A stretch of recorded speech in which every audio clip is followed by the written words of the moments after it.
Hola la communauté, comment allez-vous? Aujourd'hui, on se retrouve parce que je vais vous exposer 5 conseils de The Rock, ou pour les intimes, Dwayne Johnson. Ces conseils-là, du coup, c'est les conseils que lui-même applique en fait dans sa vie au quotidien et c'est ce qui lui permet d'avancer, c'est ce qui lui permet de réussir là où il a envie de réussir, c'est ce qui lui permet d'être tout simplement plus heureux dans sa vie. Vous le savez. On va faire quoi en même temps? Je suis pas sûre que dans ces conseils il écrit boire de la bière, mais écoutez! Oh, nous on aime déguster pendant qu'on parle, hein. Regardez ce que c'est. German Beer. Ok, ouais, bon, c'est une bière qui vient d'Allemagne. Elles ont tendance à pas vouloir mousser les bières. Oula. Bon, et regardez à quel point je me sacrifie pour vous. Regardez l'heure qu'il est. Boire une bière à 10h du mat, bon, ça se fait, mais bon, voilà quoi. Sachant que je rappelle, l'abus d'alcool est dangereux pour la santé. N'en abusez pas, s'il vous plaît, n'en abusez pas. Genre 10h du matin, ça va, mais 9h, 8h, vous buvez pas, d'accord ? Avant de la goûter, parlons du premier conseil de The Rock. Le premier conseil est d'avoir un objectif. Tout d'abord, la chose à faire, c'est d'identifier concrètement ce qu'on veut changer dans notre vie, ce qui ne nous convient pas, et surtout de définir l'objectif qu'on souhaite atteindre. Cela vaut bien sûr pour notre vie personnelle, mais aussi pour notre vie professionnelle. Il faut concrètement qu'on en ait une vision claire et nette, parce que c'est ce qui nous permettra d'avancer et de l'atteindre. Quand on parle d'objectifs clairs et nets, c'est vraiment clair et net, c'est précis. C'est-à-dire que moi, je vous conseille même de les écrire sur papier. L'idée, c'est de vous mettre une deadline, mais au-delà de ça, c'est d'aller encore plus loin et de vous écrire la manière dont vous devez et dont vous allez réaliser cet objectif-là. Pour vous donner un exemple concret, disons que mon objectif à moi, ça va être d'atteindre, je sais pas moi, 100 000 abonnés sur YouTube. Ok, c'est un de mes objectifs, c'est mon truc. Maintenant, plutôt que juste écrire je veux atteindre 100 000 abonnés sur YouTube, je vais aller encore plus loin et je vais dire ok, je vais me mettre une deadline. Je veux atteindre 100 000 abonnés sur YouTube quand ? Par exemple, ça peut être, disons, janvier 2024, ok ? Mais on est d'accord que janvier 2024, c'est loin, très éloigné, et du coup, je trouve que ça donne pas assez de motivation, et on a l'impression que, en fait, le fait que ce soit très lointain comme objectif, et surtout que ce soit un gros objectif comme ça, on a l'impression qu'on ne réalisera jamais et que c'est vraiment inaccessible. Donc l'idée, c'est de se le rendre accessible psychologiquement, et surtout de savoir comment y arriver, parce que c'est ça la question. Se dire oui bon faut que j'atteigne 100 000 abonnés dans 2 ans, c'est un truc qu'on fera jamais parce qu'il n'y a pas d'action à faire, il n'y a rien, il n'y a aucune tâche qui est définie, il n'y a rien à faire. Concrètement juste c'est j'attends que le temps passe et Inch'Allah j'ai les 100 000. Ce qui est con. L'objectif, l'idée c'est de le réaliser quand même. Donc ce serait de pousser un peu plus le processus et d'aller jusqu'à se dire ok, moi mon objectif il est dans 2 ans, il est en 2024. Donc il faut que j'en sois où exactement dans 1 an. Dans 1 an, il faut que j'en sois par exemple à disons 50 000 abonnés, dans la logique des choses, ok ? Maintenant, pour arriver à ces 50 000 abonnés dans 1 an, chaque mois, qu'est-ce qu'il faut que je fasse ? Qu'est-ce qu'il faut que je mette en place ? Pour vous donner des exemples encore plus précis, ça peut être par exemple mai 2022, je décide, pour avancer et gagner en abonnés, je décide de publier tous les jours au moins une story sur les réseaux, tous les jours. Juin 2022, ça peut être, je décide de changer mon décor, qui est un peu pourrave et très simple. Je décide de le changer, ça passera mieux en vidéo, ça me fera peut-être gagner aussi des abonnés qui vont plus aimer le décor, etc. Ça peut être aussi, donc juillet 2022 par exemple, je décide de faire un feat avec quelqu'un qui est dans le YouTube game et que j'apprécie. L'idée c'est de se mettre plein de petites tâches comme ça, à réaliser tous les mois pour arriver à son objectif et pour voir quelque chose de vraiment concret. On part d'un objectif, d'un gros objectif qui nous paraît peut-être aujourd'hui inatteignable et au fur et à mesure on se fixe des mini-objectifs et des mini-actions qui vont nous permettre d'atteindre cet objectif. En parlant d'objectifs, ce qui marche aussi pour Dwayne, d'ailleurs, c'est Dwayne, j'ai l'impression qu'on est devenus potes en fait. Mais ouais, c'est qu'en gros, il se met contre le mur, et donc il va faire ça en fait tous les jours, et en fait il se dit que quand il est comme ça, dos contre le mur, il peut aller à un seul endroit, c'est de l'avant, et il s'en fout royalement de s'il y a des gens sur son passage ou quoi, il sait que personne ne l'arrêtera. Maintenant, je vais vous laisser 2 petites secondes avec Dwayne, qui a un truc à vous dire, donc je vous laisse, et on se revoit juste après pour la petite dégustation de la bière d'ailleurs aussi, oh. Coucou les loulous, c'est Dwayne Johnson. Mais écoutez, je passe juste 2 petites secondes sur la vidéo pour vous dire de vous abonner à la chaîne, absolument, d'activer la cloche pour avoir toutes les notifications et surtout de liker la vidéo. Je resterai bien à parler un peu plus avec vous, mais il faut que j'aille pousser au développé couché, donc on se voit bientôt. Gros bisous. Bon voilà, écoutez, avec le corps qu'il a, vous l'avez vu, serez vous, je le vexerai pas. Après, vous faites ce que vous voulez, ça me regarde pas, moi je sais ce que je ferai, mais bon, c'est à vous de voir. C'est à vous de voir. Avant d'attaquer la 2e leçon, du coup, il faut goûter la bière. Pour une bière blonde, je m'attendais pas à ça. En fait, elle est assez amère, mais elle a pas énormément de goût. Hormis ça, elle a pas énormément d'arôme ou autre. Mais par contre, il y a quand même une petite amertume. à laquelle on s'attend pas sur ce type de bière en fait. Le deuxième conseil, c'est de se souvenir, toujours de se souvenir des moments difficiles. Vous allez vivre des choses que d'autres ne vivent pas forcément, vous allez vivre des choses des négatives, autant dans votre vie personnelle, dans votre vie professionnelle. Donc lui, ce qu'il conseille de faire, parce que lui, ce qu'il aide en tout cas, c'est toujours de se souvenir des moments difficiles. Donc en gros, avant qu'un gros film sorte, avant les matchs, avant le catch, en fait avant n'importe quel moment qui va lui arriver, n'importe quel moment important, il va toujours prendre le temps de se rappeler des choses négatives qu'il a vécues. Ça peut être le fait qu'il ait été expulsé de chez lui à 14 ans, qu'ils ont été virés de l'île, qu'il pouvait plus vivre à Hawaï, qu'il avait vraiment aucun endroit du coup pour vivre, qu'il a été arrêté plusieurs fois à l'âge de 16 ans. Il va se souvenir de toutes ces choses négatives et en fait, il va se forcer à s'en souvenir à chaque fois et de se dire ok merde, c'est tout ça dont je rêvais quand j'étais gosse, c'est d'être ici, à cet endroit-là et tout. Et maintenant, j'y suis, quoi. Et d'ailleurs, vous remarquerez que dans beaucoup des interviews qu'il fait, il parle de ces moments difficiles-là et il dit que ça fait clairement partie intégrante de sa réussite. Et c'est ça, en fait, qui le pousse à aller de l'avant tous les jours et à réussir tout ce qu'il entreprend. Il faut se dire que certaines choses arrivent malheureusement ou heureusement, je sais pas, pour une bonne raison. Pour vous donner un exemple concret, en 2019, j'ai voulu monter mon restaurant et pendant 1 an, j'ai charbonné à mort, j'ai fait tout ce qu'il y avait à faire, je me suis donnée dans le projet pour que ça fonctionne.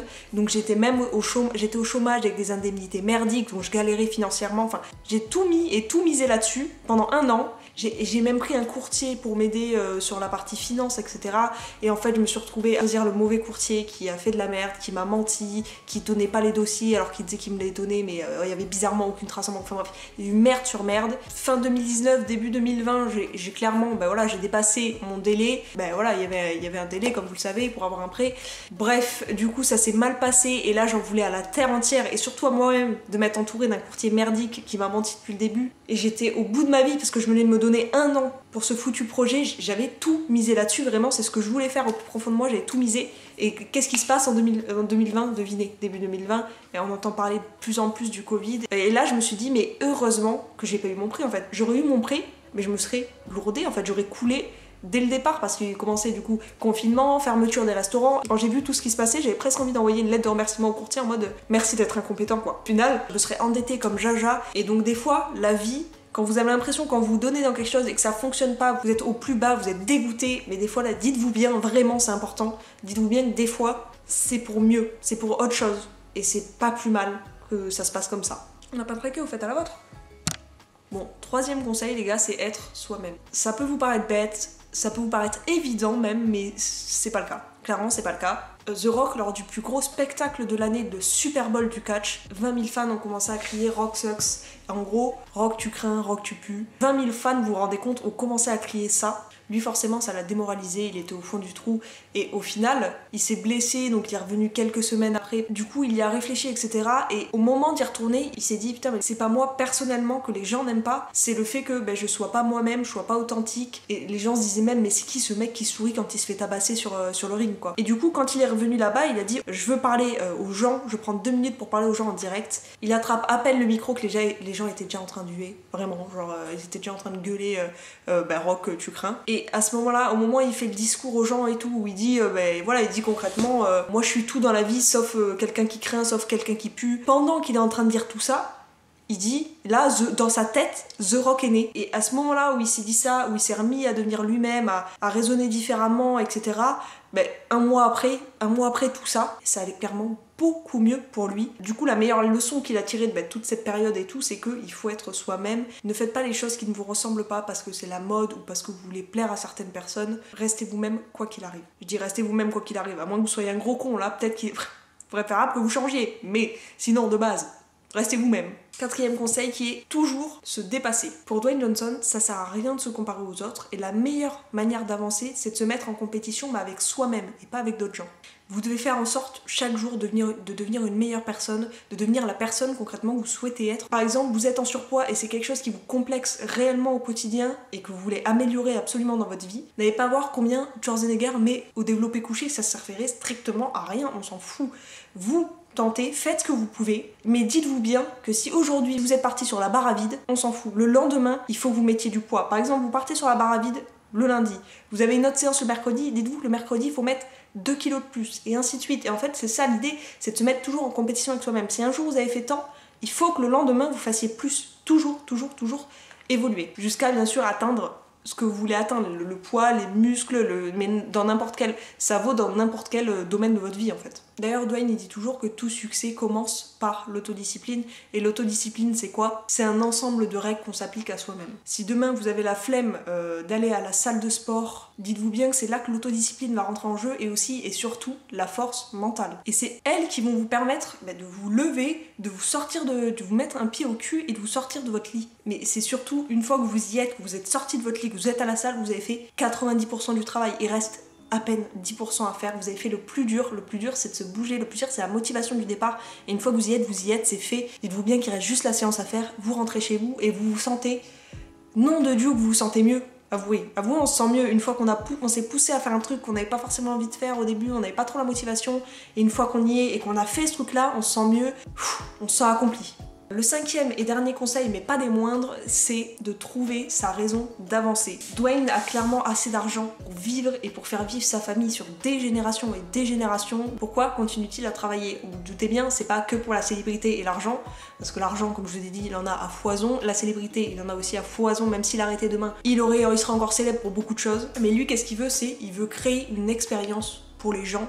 Il veut créer de la joie et l'expérience qu'il a avec le public, etc. En fait, c'est quelque chose d'extrêmement important pour lui. Même à l'époque, quand il luttait dans une toute petite compagnie de lutte, c'était quelque chose d'extrêmement important pour lui et c'est ce qu'il ressentait, c'est-à-dire qu'en gros, son objectif, c'était toujours de savoir comment renvoyer le public heureux chez lui, en fait. Comment faire en sorte que les gens aient passé un bon moment, qu'ils rentrent heureux, qu'ils rentrent contents. Et il trouve que c'est un pouvoir, mais monstrueux, le fait de pouvoir donner du bonheur à des gens, en fait. Le fait de pouvoir rendre des gens heureux, vous vous rendez compte? On le fait tous via notre famille, via nos proches, on essaie au maximum qu'ils se sentent bien, qu'ils soient heureux, mais lui il fait à une échelle beaucoup plus grande. C'est pour ça qu'il dit faut trouver votre pourquoi vous avancez chaque jour. Si votre objectif demain c'est de gagner de l'argent, pourquoi vous avez besoin d'argent? Qu'est-ce que l'argent vous apporte? L'argent c'est rien, c'est du flan l'argent. Qu'est-ce que ça vous apporte réellement? Maintenant j'aimerais que vous répondiez à une question dans les commentaires. Pourquoi vous levez-vous le matin? Si vous avez aucune raison de vous lever, ne vous levez pas en fait. Restez dans votre lit jusqu'à en trouver une bonne et jusqu'à trouver une raison d'avancer et d'évoluer surtout. Bon écoutez, c'est la fin des 5 conseils. J'espère qu'ils vous auront aidé, qu'ils vous auront fait kiffer. Fin de la dégustation de la bière quand même.